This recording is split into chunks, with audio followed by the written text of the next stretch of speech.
Hello বন্ধুরা, কেমন আছেন সবাই? অনেকদিন পর আমি এলাম। আমার কয়েকটা পার্সোনাল কারণের জন্য আমি আসতে পারিনি, তো আজকের একটা ভিডিও টপিক নিয়ে এসেছি। অনেকদিন পর আজকে এই ভিডিওটা আপলোড করব। আমাদের সমাজে দেশে যে হচ্ছে এই যে টিচার শিক্ষকদের নিয়ে যে ঝামেলা চলছে, শিক্ষকদের যে চোখে দেখা হচ্ছে আর শিক্ষকরা যে কাজগুলো করে বেড়াচ্ছে, সেগুলো কি আবার ঠিক না খারাপ? খারাপ ভালো দেখার আগে আমাদের তো যাচাই করা উচিত শিক্ষকরা ঠিক করছে কি বেঠিক করছে। তো সেই প্রসঙ্গে আমির খানের একটা পডকাস্ট আমি দেখছিলাম অনেকদিন আগে। সেই পডকাস্টে আমির খান বলছিল যে একজন যদি ইঞ্জিনিয়ার খারাপ হয় তো সেখানে 100-200 জনের লাইফ খারাপ করতে পারে, আর একজন যদি ডক্টর খারাপ হয় তো 100 থেকে 500 জনের জীবনই খারাপ করতে পারে, আর একটা যদি টিচার খারাপ হয় তো একটা পুরো জেনারেশন গ্যাপ হয়ে যেতে পারে।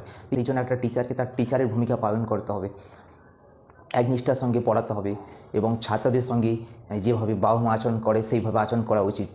ছিল আমার আজকের ভিডিও টপিক।